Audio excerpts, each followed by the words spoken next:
నమస్తే, నేను Kavitha. Welcome to I dream. ఆషాఢ మాసం వచ్చింది. డప్పు చప్పుళ్ళు, పోతరాజుల విన్యాసాలు, శివసత్తుల పూనకాలతో నగరం మొత్తం అమ్మకి బోనం సమర్పించడానికి రెడీ అయిపోయింది.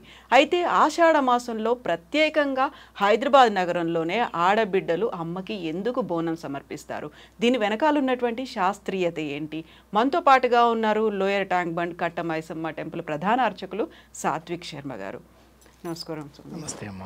సో ఆషాఢ మాసం అనగానే మనకి ఫస్ట్ తెలంగాణ అంతా శ్రావణ మాసం అవుతే ఆషాఢంలో హైదరాబాద్ నగరం అంతా బోనం ఎత్తుతుంది. ఆడబిడ్డలందరూ అమ్మవారికి బోనం సమర్పించడానికి వెళ్తారు. బట్ ఎందుకని అమ్మకి బోనం సమర్పించడం?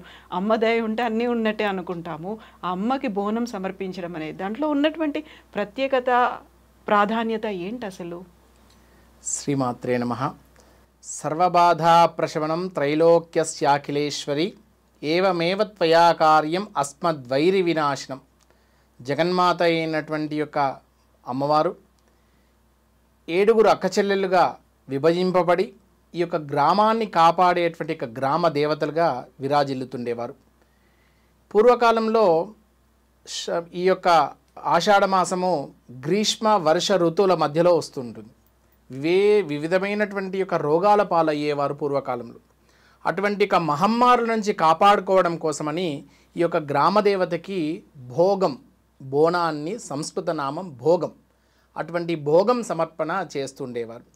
ఈ యొక్క భోగం సమర్పణలో ఆడపిల్లలు, మన ఇంటి ఆడపిల్లలు వేరే ఇంటికి పరా ఇంటికి ఇచ్చినా కానీ అరే మా అమ్మ వాళ్ళ ఇంటికి వెళ్ళి బోనం ఎత్తుకోవాలి అనేటువంటి ఉద్దేశంతో మళ్ళీ మన పుట్టింటికి వచ్చి ఎంతో చాలా పవిత్రంగా తలస్నానం చేసి పట్టు చీర కట్టుకొని బోనాన్ని అలంకరించుకొని దాంట్లో అమ్మవారికి సమర్పణ చేసేటువంటి భోగం, అమ్మవారికి నివేదన చేసేటువంటి పదార్థాలు ఏవైతే ఉంటాయో వాటిని పసుపుతో కలిపినటువంటి అన్నంతో తయారు చేసి దాంతో సాక, చింతపండు పులుసు, ఉల్లిపాయ ముక్కలు వేసి దాంట్లో వేపమండలు వేసి దానిపైన గండదీపం పెట్టి మన ఇంట్లో ఉన్నటువంటి యొక్క నెగిటివిటీని మొత్తం కూడా పోగొట్టడం కోసం ఆ జగన్మాత అయినటువంటి గ్రామదేవత మనల్ని మన ఇంట్లో ఉన్నటువంటి పశుపక్షాలతో సహితంగా కాపాడాలనే ఉద్దేశంతో అమ్మవారికి యొక్క భోగం అనే బోనాన్ని సమర్పణ చేయడం అనాదిగా వస్తున్నటువంటి ఆచారం. మన హైదరాబాద్లో పూర్వకాలం నుంచి, ఇప్పుడే కాదు గత 400 సంవత్సరాల నుంచి కూడా ఈ యొక్క ఆషాఢ మాసంలోనే ఉత్సవాలు చేసేవారు. పూర్వకాలంలో ప్లేగు వ్యాధి అని ఇతరత్రగా చాలా మహమ్మారులు విస్తృతంగా విస్తరించేవి. అటువంటి యొక్క రోగాల నుంచి కాపాడడం కోసం ఈ యొక్క బోనాన్ని ఆషాఢ మాసంలో ప్రత్యేకంగా చేయడం మనకు అనాదిగా వస్తున్నటువంటి ఆచారం. ఇందులో శాస్త్రీయత కూడా ఉంది అంటారు. ఎలాంటి శాస్త్రీయత? ఇప్పుడు అమ్మకి బోనం సమర్పించడం, అమ్మే మనకు అన్నీ ఇస్తున్నప్పుడు మళ్ళీ మనం ఒకరోజు ప్రత్యేకంగా వెళ్ళి అమ్మకి మళ్ళీ మనం మన తరఫున భోజనం పెట్టి రావాలి, మమ్మల్ని చల్లంగా చూస్తున్నందుకు, అదొక నమ్మకంగా ఉంది. ఇందులో ఉన్నటువంటి శాస్త్రీయత ఏంటి?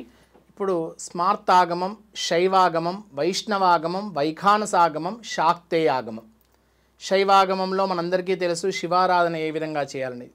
వైష్ణవాగమంలో శ్రీకృష్ణ పరమాత్మని ఏ విధంగా ఆరాధన చేయాలనేది. వైఖానసాగమంలో వెంకటేశ్వర స్వామి యొక్క ఆరాధన చేయమని. అలాగే అమ్మవారి ఆరాధన కోసం, కేవలం గ్రామదేవత ఆరాధన కోసం శాక్తేయాగమం అనేటువంటి ఒక ఆగమం ఉంది.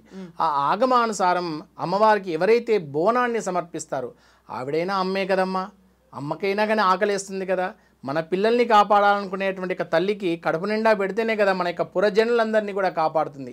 అటువంటి యొక్క ఉద్దేశంతో అమ్మవారికి వారి శక్తి అనుసారం రేషన్ బియ్యం ఉంటే రేషన్ బియ్యంతో కూడా అమ్మవారు స్వీకరిస్తుంది, పంచపక్ష పర్వాన్నాలు పెట్టినా స్వీకరిస్తుంది ఆ జగన్మాత. అలాగా శాక్తేయ ఆగమంలో ఈ యొక్క పచ్చి కుండ ఉండేదమ్మా.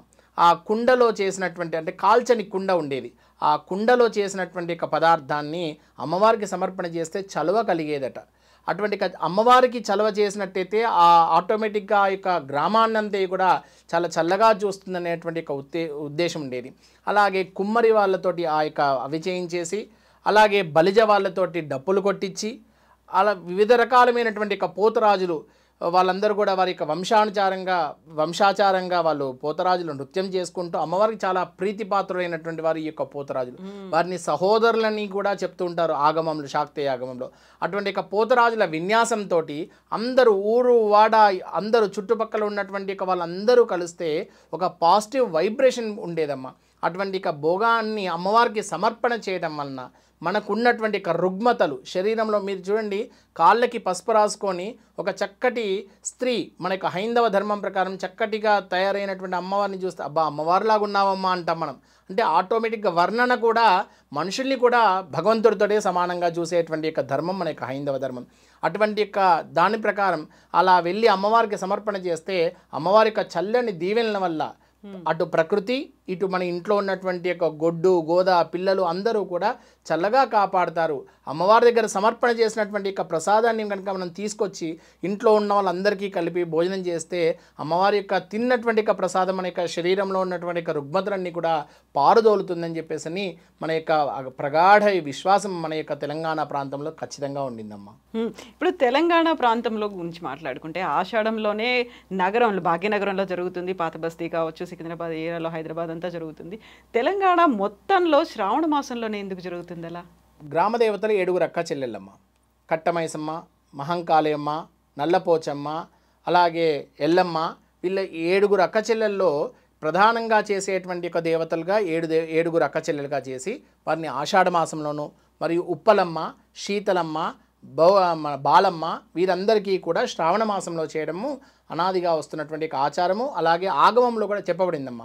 శ్రావణ మాసంలో ఉన్నటువంటి ముత్తేదులందరూ కూడా సౌభాగ్యాన్ని ఇచ్చేవాళ్ళు ఈ ఉప్పలమ్మ వీళ్ళందరూ కూడా గ్రామదేవ ఈ 7 అక్క చెల్లెలు ఎవరైతే ఉన్నారో గ్రామంలోకి ఎటువంటి దుష్ట శక్తిని కూడా రాకుండా కాపాడడం కోసం ఈ 7 అక్క చెల్లెళ్ళు ప్రతినిధిగా నిలుస్తూ వారికి ప్రీతికరమైనటువంటి తమ్ముడు పోతరాజుగా భావించి వారిని ఆ గ్రామాన్నంతా కూడా చల్లగా చూడడం మనకు ఉన్నటువంటి ఆచారం. ఇప్పుడు బోనాన్ని సమర్పిస్తారు అమ్మవారికి, ఒక రోజంతా కొనసాగుతుంది. తెల్లవారి జరిగేటువంటి ప్రత్యేకమైనటువంటి కార్యక్రమం రంగం. అమ్మకి మనం ఈరోజు భోజనం సమర్పించాము, అమ్మ సంతృప్తి చెందిందా లేదా, సంవత్సరం అంతా ఎలా ఉంటుంది అనేది ఒక భవిష్యవాణి రూపంలో వినిపించడం, అదొక ప్రత్యేకమైనటువంటి క్రతువుగా కనిపిస్తుంది. దాని వెనకాల ఉన్న తాత్పర్యం ఏంటి అసలు? మొదటి రోజు అమ్మవారు చాలా చల్లటి దీవెనలతో కనబడుతుంది. సోమవారం నాడు జరిగేటువంటి ప్రక్రియ రక్తాక్షి అమ్మవారిగా భావిస్తారన్నాడు. కల్లోలోల్లసితామృతాబ్దిల హరే మధ్యే విరాజన్మణి ద్వీపే కల్పక వాటికా పర్వతే కారంబ వాట్యుజ్వలే రత్న స్తంభ సహస్ర నిర్మిత సభా మధ్యే విమానోత్తమే చింతారత్న వినిర్మితే జననితే సింహాసనం భావయేత్. అమ్మవారు సింహాసనంలో కూర్చొని తన ఖడ్గాయుధాలతోటి తన శరీరంలో ఉన్నటువంటి శక్తినంతా కూడా భక్తుల మీద ప్రసాదింపచేయడం కోసమని, ఎటువంటి దుష్ట శక్తి కూడా కనీసం వారి దరిదాపుల్లో కూడా రాకుండా ఉండడం కోసమని ఈ రంగం అనేటువంటి కార్యక్రమాన్ని నిర్వహించడం జరుగుతుందమ్మా. పూర్వకాలంలో దైవం మానుష రూపేణ అనేవారు, అది పూర్వం చాలా ప్రగాఢంగా నమ్మేటువంటి వారు. ఇప్పుడున్నటువంటి కలియుగ ధర్మంలో సాక్షాత్ అమ్మవారు ఎదురుగా వచ్చి చెప్పినా కానీ నువ్వెవరమ్మా పక్క జరుగు అనేటువంటి పరిస్థితులు ఉన్నటువంటి రోజులు, అటువంటి రోజులు ఉన్నాయి. కాబట్టి ఇప్పటికీ కూడా అనాదిగా వస్తున్నటువంటి మా దేవాలయాలలో ఘటోత్సవం, గంగ తెప్పోత్సవం, గావు, రంగము, బద్దిపాలు, బలిగంప ఇటువంటి కార్యక్రమాలన్నీ కూడా నిర్వహిస్తున్నారమ్మా. ఘటోత్సవంలో కుమ్మరివారు చేసినటువంటి కుండలో గౌడు కులానికి చెందిన వారి గీసినటువంటి కళ్ళుతోటి, చెట్టు మీద గీసినటువంటి కళ్ళుతోటి అమ్మవారికి ఘటాన్ని ఊరేగింపుగా తీసుకొని వచ్చి అమ్మవారికి సమర్పణ చేయడం, సాకపోయడం అనాదిగా వస్తున్నటువంటి ఆచారం. అలాగే గంగ తెప్పోత్సవం, ఈ గ్రామదేవతలన్నీ కూడా ఊరి శివార్లలో ఉండేవి. దాని పక్కనే ఏదైనా ఒక తటాకం అంటే చెరువు కానీ ఒక నదీ ప్రాంగణం కానీ ఏదైనా ఉండేది.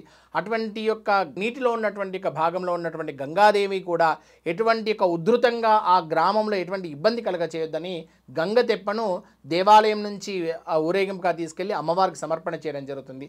తర్వాత రంగం కార్యక్రమం, పచ్చి కుండ మీద ఒక జోగిని స్త్రీ నించొని అమ్మవారిని తన శరీరం మీదకి ఆవాహన చేసుకొని, ఆ జోగిని స్త్రీ ఎంత పద్ధతిగా ఉంటుందంటే అమ్మ ఆషాఢ మాసం శ్రావణ మాసం 2 మాసాలు కూడా పూర్తిగా ఉపవాస దీక్షతో ఉంటుంది. అంతటి మహిమాన్వితమైనటువంటి దీక్షతో ఉండడం వల్లనే ఆ జగన్మాత ఆ వారి శరీరంలోకి ఆవాహన చేయడం జరుగుతుంది. అటువంటి ఆవాహన చేసుకున్నటువంటి వారు అమ్మవారి ఏ విధంగా అయితే పలుకుతుందో, అమ్మవారిని మనం అడిగే ప్రశ్నకి ఆవిడ చెప్పేటువంటి సమాధానం ఆ దైవం మానుష రూపేణ అని చెప్పినటువంటి సంస్కృత పర్యాయపదంగా ఆ జగన్మాత మనకి సమాధానపరుస్తుంది. అదే అయిపోయిన తర్వాత గావు అనే కార్యక్రమం ఉంటుంది. మీరు అనాదిగా వస్తున్నటువంటి ఆచారంగా చూసినట్టయితే పూర్వకాలంలో గావుని ఒక జంతువుని ఆ పోతరాజు అనే అతను నోటితోటి చంపేసేవాడు.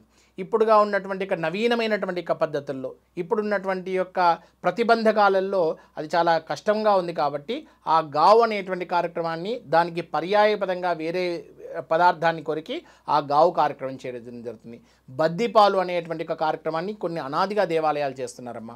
ఆ బద్దిపాలు అంటే ఏంటంటే పొద్దున తీసుకొచ్చినటువంటి ఘటంలో ఉన్నటువంటి కళ్ళు, దాన్ని అమ్మవారిని అమృత పానీయం అంటారు. మనము చిన్నపిల్లలకి అమ్మోరు పోసిందనగానే తీసుకెళ్ళి కళ్ళు సాకపోస్తాం, చలువ కలగాలని చెప్పేసి. అటువంటి చలువ పదార్థాన్ని అమ్మవారి దగ్గర ఉండేసరికి ఇంకా శక్తివంతంగా అవుతుంది. కాబట్టి ఆ బద్దిపాలని ఆ పురజనులందరికీ కూడా, ఎవరైతే ఆ దేవాలయ ప్రాంగణంలో ఉండి అమ్మవారి యొక్క పండక్కి వచ్చిన బోనాల పండక్కి వచ్చినటువంటి భక్తులు ఎవరైతే ఉంటారో వారందరికీ కూడా ఆ బద్దిపాలు తీర్థంగా పోసేవారు. అలాగే బలిగంప, ఎటువంటి యొక్క చెడు కలగకుండా ఉండడం కోసం, ఎటువంటి యొక్క భూత ప్రేత పిశాచ రాక్షస బాధలన్నీ కూడా తొలగిపోవడం కోసమని అమ్మవారికి సమర్పణ చేసినటువంటి యొక్క ఏదైతే పదార్థం ఉంటుందో ఆ పదార్థాన్ని ఆ జోగిని స్త్రీ తీసుకొని వెళ్ళి మొత్తం కూడా ఊరి పులిపోనం మొత్తం కూడా చల్లేదన్నట్టు. ఆ విధంగా ఎటువంటి యొక్క దుష్ట శక్తులు కూడా ఆ యొక్క ప్రాంగణంలోకి రాకుండా, ఆ ఊర్లోకి రాకుండా కాపాడుతుండేది. ఈ విధంగా చాలా విశేషమైనటువంటి యొక్క కార్యక్రమాలన్నీ కూడా మనం ముందుగా చెప్పుకున్నటువంటి యొక్క శాక్తేయాగమంలో ప్రతి ఒక్కటి కూడా క్షుణ్ణంగా తెలియజేయడం జరిగింది. దీంతో పాటుగా మనకి ఓల్డ్ సిటీలో ఘటాల ఊరేగింపు అనేది జరుగుతుంది, పలహారం బండి ఊరేగింపు అనేది. ఈ రెండిటికి ఉన్నటువంటి విశిష్టతలు ఏంటి అసలు? ఘటము అనగా ప్రతి ఇంట్లో నుంచి ఒక రకమైనటువంటి పదార్థాన్ని అమ్మవారికి సమర్పణ చేస్తారమ్మా. ఆ సమర్పణ చేసినటువంటి పదార్థాన్ని తీసుకొని వెళ్ళి ఎవరైతే ఘటాన్ని ఊరేగింపుగా తీసుకెళ్తారో వాళ్ళే చాలా భక్తి శ్రద్ధలతోటి తయారు చేసి ఆ పదార్థాన్ని అంతే కూడా ఆ ఘటంలో పెట్టుకొని అమ్మవారి దగ్గర తీసుకెళ్ళి సమర్పణ చేయడం జరుగుతుంది. పలహార బండి అనేటువంటి అది అమ్మవారికి, అమ్మ జగన్మాత నాకు కనుక సంతానం కలిగినట్లయితే నీకు 7 అంతస్తుల తొట్టెలు కడతానమ్మా అని చెప్పేసి మొక్కుంటారు. అది మన యొక్క తెలంగాణ ప్రజలకు చాలా ఖచ్చితమైనటువంటి యొక్క విశ్వాసం. ఆ నిగూఢమైనటువంటి యొక్క విశ్వాసాన్ని 7 మేడల తొట్టెలు కట్టాలి అమ్మవారి దగ్గర తీసుకెళ్లాలంటే మన యొక్క ప్రాంతీయంలో చాలా ప్లేస్ ఉన్నదే చాలా తక్కువ. కాబట్టి వాళ్ళకు అనుకూలంగా పూల తొట్టెలు కావచ్చు, లేదా కాగితాలతో చేసినటువంటి ఒక తొట్టెలు కావచ్చు, దాన్ని ఊరేగింపుగా తీసుకుని వెళ్ళి అమ్మవారికి సమర్పణ చేయడం జరుగుతుంది. పలహార బండి అనగా తొట్టెల పలహార బండి ఆ గొర్రెపోతుల మీద పెట్టేసి అమ్మవారికి చాలా విశేషమైనటువంటి ఒక జంతువు గొర్రె పొట్టేలు అంటారు. అటువంటి యొక్క ప్రీతికరమైనటువంటి దాన్ని దాని మీద పెట్టుకొని తీసుకొని వెళ్ళి ఊరేగింపుగా తీసుకొని వెళ్ళి నృత్యాలతోటి గీతాలతోటి ఆ వాయిద్యాల చేత ఆ పోతరాజుల విన్యాసం చేత పిల్లలందరూ కూడా పాల్గొని అలా ఎగరడం వల్ల కూడా వాళ్ళ శరీరంలో ఉన్నటువంటి రుగ్మతలన్నీ కూడా నశిస్తాయి. ఇవాళ రేపు కొత్తగా వ్యాయామం చేయమంటున్నారు. ఆ వ్యాయామం చేసే బదులు అలా డ్యాన్స్ ఆడితే భగవంతుడి ముందర ఆడిన అనేటువంటి సంతోషం ఉంటుంది. అమ్మవారు కూడా నా పిల్లలు నా ముందర నృత్యం చేస్తున్నారనేటువంటి భావనతో ఆవిడ కూడా ఉంటుంది. కాబట్టి అలా నృత్యం చేసుకుంటూ అమ్మవారికి సమర్పణ చేయడం జరుగుతుంది. స్వామి, ఇన్ని మాట్లాడుకున్న తర్వాత పోతరాజు గురించి మాట్లాడుకోవాలి, పోతరాజు చేతిలో ఉన్నటువంటి వీరకోలు గురించి కూడా మాట్లాడుకోవాలి. దాంతో కనుక ఒంటి మీద ఒక దెబ్బ తగిలినట్టయితే ఆ పసుపు తాడుతో ఉన్నటువంటి దాన్ని ఒంట్లో ఉన్నటువంటి దుష్టశక్తులు ఇవన్నీ పోతాయి, నెగిటివ్ ఎనర్జీలు పోతాయి అని ఆ నమ్మకం ఏంటి? ఈ యొక్క వీరగోళ్ళలు అమ్మవారి యొక్క అలంకరణలో ఒక రకమైనటువంటి ఆయుధం.